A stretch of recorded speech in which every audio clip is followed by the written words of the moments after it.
Welcome to SportsBeat KC, the Kansas City Star Sports Podcast. It's Monday, April 11th, and I'm Blair Kirchhoff. A week ago today, Kansas won the NCAA Men's Basketball Championship, and on Sunday, the Jayhawks held a parade along Mass Street in Lawrence. Tens of thousands showed up to watch the procession of Kansas players, coaches, and team personnel. On today's show, we discuss the event and several other KU topics with beat writers Gary Bedore and Jesse Newell. The upcoming barnstorming tour, guessing at next season's roster, and where Kansas stands on the NCAA punishment timeline for the alleged violations are topics today. Okay, so let's get started. Gary Bedore and Jesse Newell are with us. They cover the Jayhawks, and there was a parade in Lawrence on Sunday, which looked good. I mean, they seemed well behaved, and local TV, Kansas City TV covered it really well. It was on all the channels in Kansas City. Gary, you were there, and just wondering what your impressions were of the parade, and did Kansas pull it off as well as it looked on TV? Yeah, I think it was pretty good because, well, for a few reasons, but from a media standpoint, the players got there about an hour early so we could interview them more than we probably had all season combined. You know, I mean, in terms of, they usually don't let the media talk to players one-on-one. So this thing, it was run by the city also, so we could just grab anybody we wanted, which was fun and nice. But Bill Self rode in the same Corvette, the 59 Corvette that he rode in 08, and Larry Brown rode in 88, because it's Doug Compton owns it, and he's got all these cars, and he put in a new battery and it started right up, he said. So Self and Cindy and their granddaughter Ella drove in that car, and some of the Jayhawks were in trucks and stuff. One of the dealerships supplied 10 trucks. So it's kind of, a lot of businesses have to cooperate. Topeka BMW sent in several cars. So the Jayhawks just got in them at about 5 till 2 and drove down Mass Street real slowly, signed autographs, waved, and just did the parade thing. But no speeches or anything to the fans. But I think there were a lot of people there. When I left, there were a ton of people going over the bridge into North Lawrence. So a lot of people decided to park over there. I don't by Johnny's and So it was okay. I don't know how long it took, because no way I was going to walk the whole route. But they went down from 6th to 19th Street and called it a day. Okay. Well, the TV coverage all lasted anywhere between a half hour and an hour. So, okay. Hey, look, as parades go, I think that's kind of all you want. You want to see who you want to see, and then get out of there. Yeah. I didn't realize that the same car had been used in the previous 3 NCAA championships. They ought to put that on display somewhere. Put that in the Booth Hall of Fame or something. That's and not to be used until the next championship.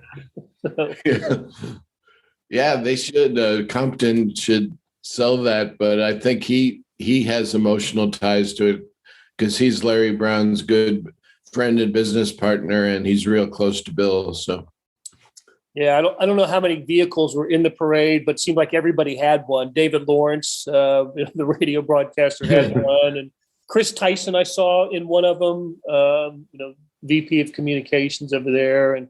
But I think one of the more popular ones next to Self was the one that Ochai Agbaji and David McCormick were in. They seemed to be getting their share of basketballs, caps, and T-shirts tossed at them to sign. And I have no idea how they got those items back to the people that had sent them their way.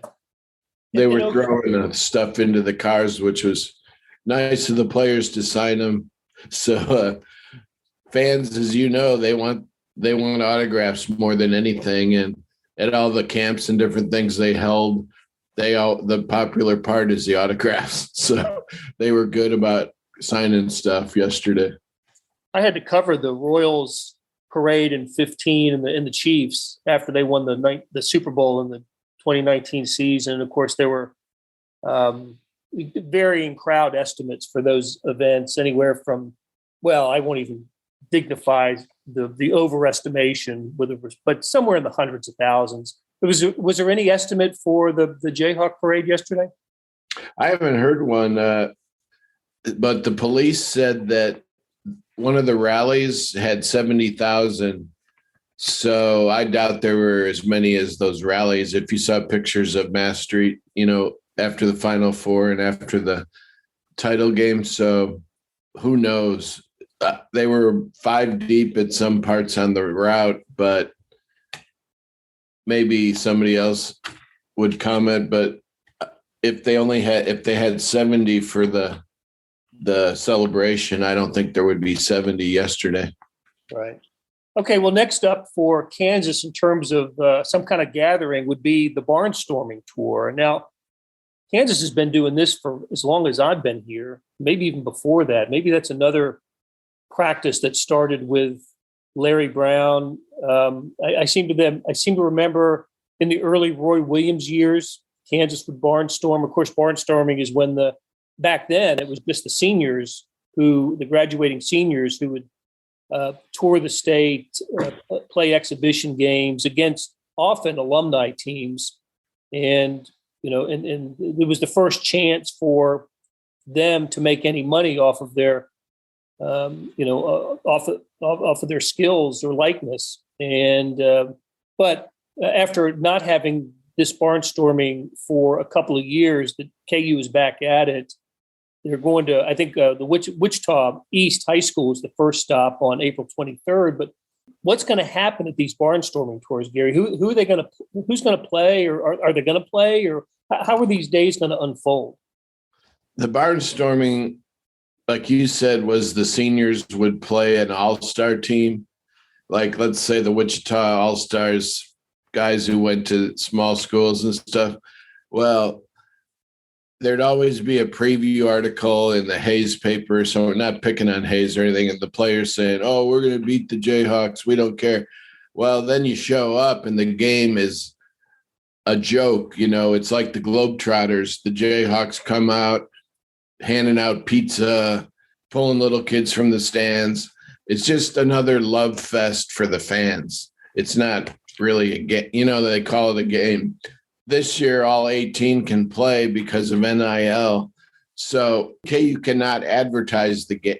The organizers can't advertise the game because it would be an extra competition violation.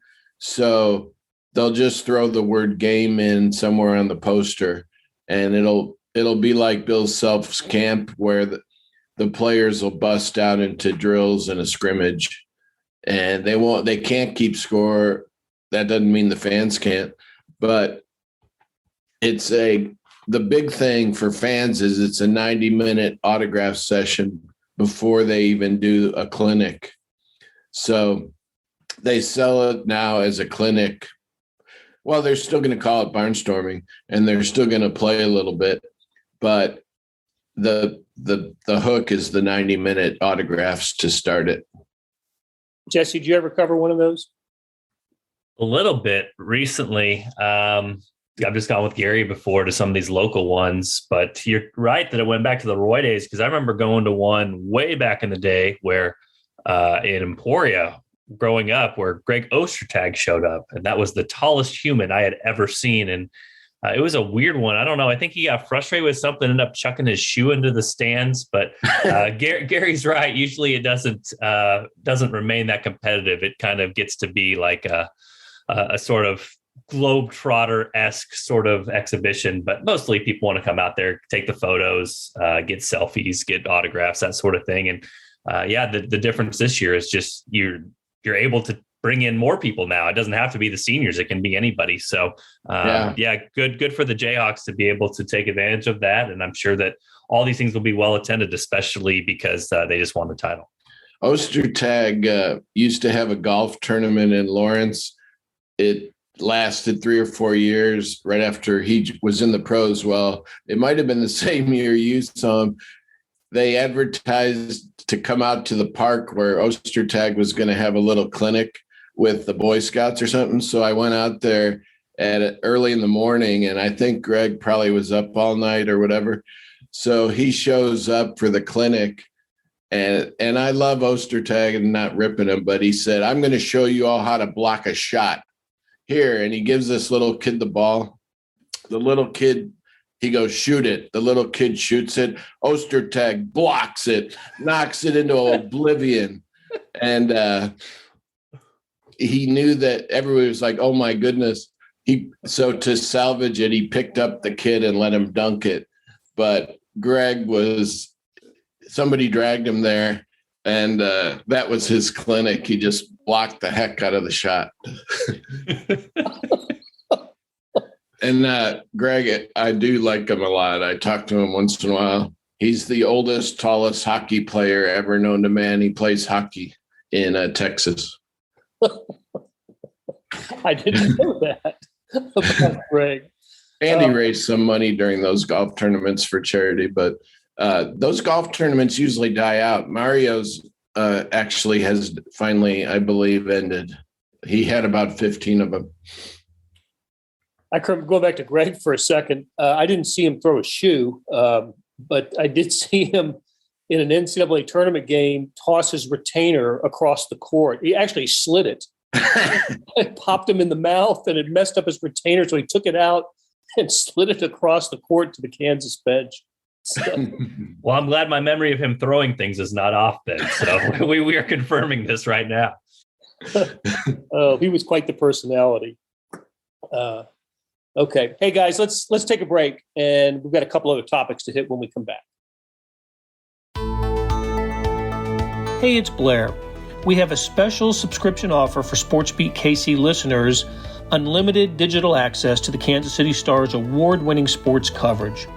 Sign up now for 1 year of Sports Pass for access to all the sports news, features, and columns presented on the kansascity.com site, and it's only $30. That's a 40% savings off our regular rate.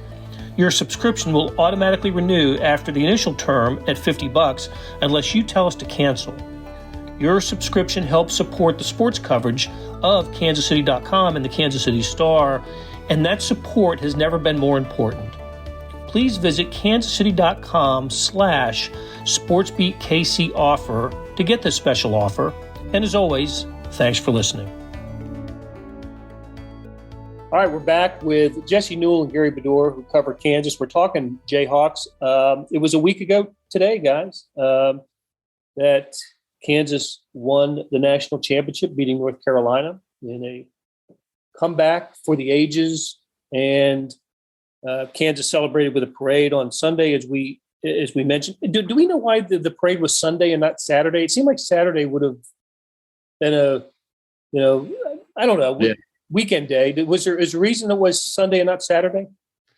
Yeah, there was logistical issues for KU to do this. For one, the spring game was Saturday, so that kind of tied things up a little bit. I think there was initial talk of them trying to lead the parade to the spring game and then have people enjoy things there. But I think another one that was on campus, there was an Indian powwow that had been scheduled for a long time.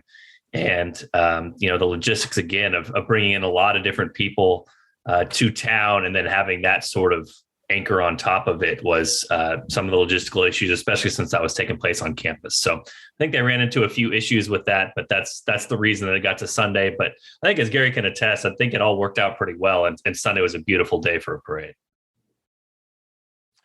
Yeah, weather was definitely better on Sunday than Saturday. And if they had done it Saturday, then Tian would not have had his moment at the spring game, which I didn't know he had that good an arm. That's a pretty nice pass, the 50-yarder. Yeah, so that was Lance Leipold's idea, he said. He talked to his director of football operations to see if they get somebody on KU's team involved with that. And Chris Tian as he normally was ready to raise his hand and get in all the football pads and do that. And very interesting for Chris, I think, to be able to throw that deep pass. Of course, you look at the defensive lineman on the play. It was the last play of the first half, and they all just sort of fell down, and so did the defensive backs to allow him to throw this pass. But I always think of the old George Brett. George Brett batted left but threw right. And growing up, you think that's kind of interesting that a guy would swing the bat left and throw it right, where it kind of seems backwards. But, swinging a bat is a little bit different. Chris Tien throws left and shoots right. That to me is a little bit of a wackier one, because isn't that the same sort of skill set? If you're shooting a basketball, it'd be kind of like throwing a dart, it'd be kind of like throwing a football. But nope, sure enough, Chris Tien, the lefty, went in there and threw a deep pass. Lawrence Arnold caught it for the last play of the half. And it was, a fun moment in the spring game for the guys, and obviously for Chris Tien and the basketball teammates to celebrate that sort of thing. And the football team seemed to enjoy it too, which I think that's something to be noted right now, because we know in the past that hasn't always been the case, where those two sides have gotten along, embrace each other. Even we can talk about coaches in that sort of aspect as well. So a funny moment for him. And like I said, everybody seemed to enjoy it, and sort of the standout moment from what was a day that was getting ready to celebrate the national championship in basketball, and football sort of embraced that as well. So when we talked last, you guys, it was after the game, the national championship game, about 1:30 in the morning, as I recall. And of course, you guys were about, halfway through your work that night and writing. So, and I asked some questions about looking ahead. That really, it was too soon, right? You can't. You have some thoughts. You've been thinking about it for a while, but it's just kind of too soon and not in the moment.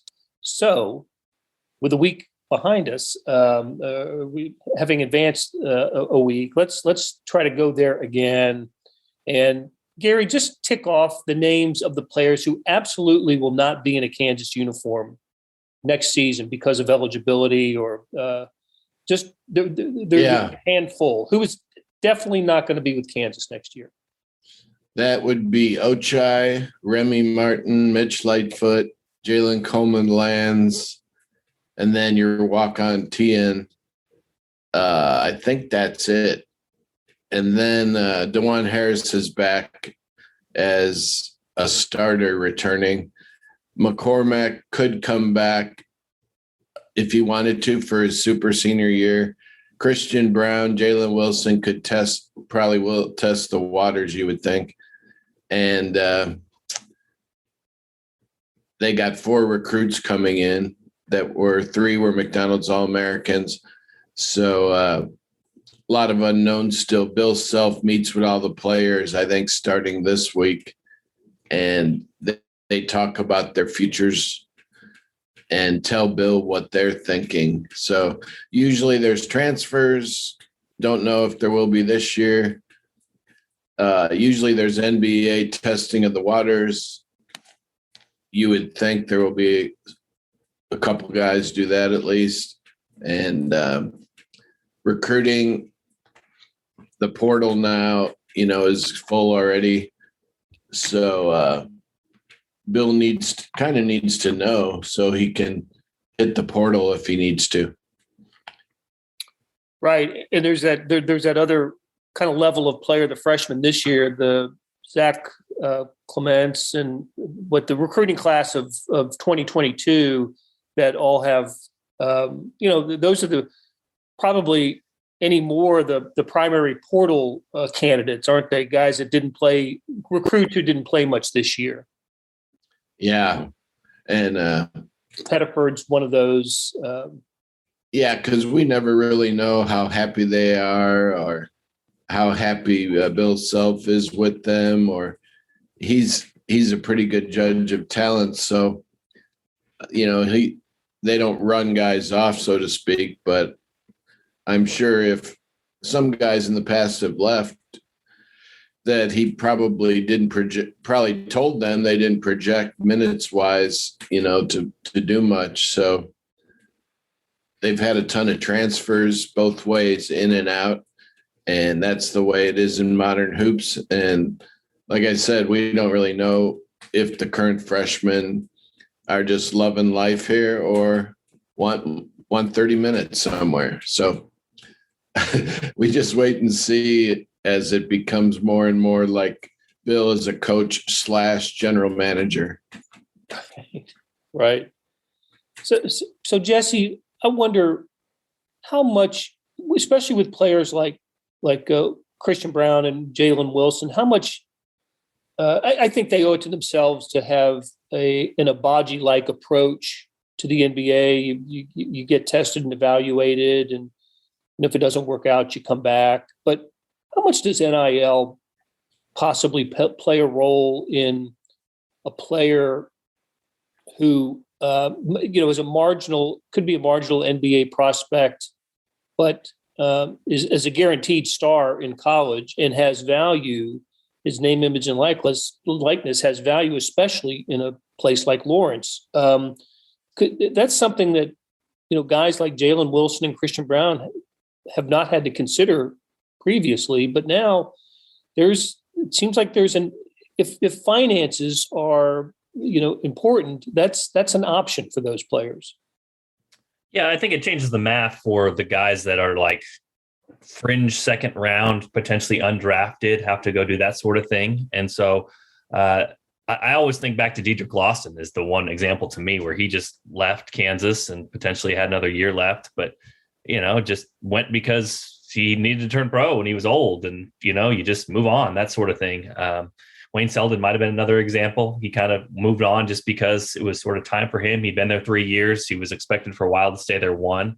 But that's where the NIL can kind of change the game. You can come back to college and then make almost as much money, if not more, than if you were playing for one of the G League teams and being out there and doing that sort of thing. So I don't think that this is a play for Christian Brown because, again, most of the mocks I've seen have him in the first round. So if that really is the case, I think you go. I mean, I don't know. I don't know why you turned down a first round pick. I mean, we can talk about Ochai Agbaji and his ascension and all the things he did. But I mean, Christian Brown did the same thing this past year. He went from undrafted to now. And if you have a first round potential, I mean, guarantee maybe it's too strong, but if you're late first, early second, I just don't see any reason why you would stick around. But, I can't speak for Christian Brown. Maybe he loves it here. He obviously does love it here. But if the pro potential is there and it's time to go, then it's time to go. Jalen, I think, is a little bit different.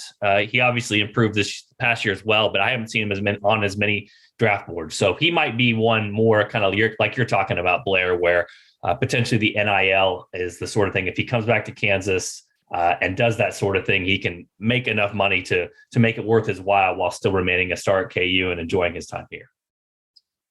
I don't know what a G League salary is. I don't know what the range is in the G League, but I suspect that, being a starter on a Kansas basketball team that just won the national championship,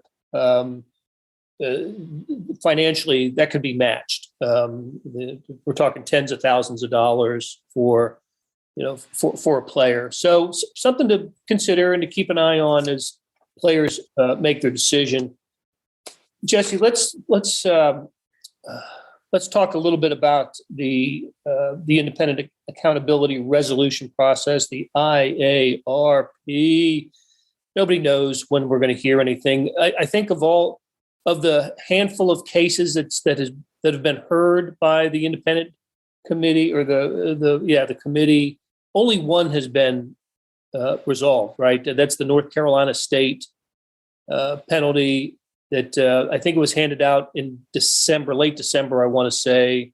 And what was interesting to me about the NC State penalty was the current team did not get a postseason ban. There was a fine for the university. They were put on probation, and scholarships were reduced, and they had multiple level 1, 2, and 3 violations. But NC State didn't get a postseason ban. So as we play the game of projecting what may be happening to Kansas in this process, I think it's worth looking at what happened to NC State. And I don't know if Kansas is next up in the process, but we do think something is going to happen before the beginning of next season, don't we? Yeah, we do. So it's an interesting point in the process here. So Final Four week, I checked the IRP site and it was kind of like half hacked where you would click on it and it would take you to some wacky pop-up. But when you stop the loading of it, I checked KU's timeline and it was updated through March. And so there wasn't too much on there, just kind of back and forth. And we have the story up at the Star if people want to check it out. But what's very interesting is after I posted that story, you go back on there now, the site is not hacked anymore. And it also doesn't have those 3 months worth of entries. So it's kind of like a little peek inside of what has happened the last 3 months, even though the IRP site now has taken that down, probably in response to the story that we wrote and potentially Kansas not being very happy about all that coming out during Final Four week or the IARP releasing that then. So, so it's what's interesting about this log, Blair, is that an earlier period, it sounded like KU wanted to come to a resolution with the NCAA and IRP and kind of have a negotiated settlement here. And the talk of that language is now no longer there. So it seems like the parties were close to something happening, potentially even before the NCAA tournament started this year. And now that has gone away. So we can follow along in the timeline of this case and with those entries that are now no longer on there that, is in the story of the Kansas City Star if you want to check it out.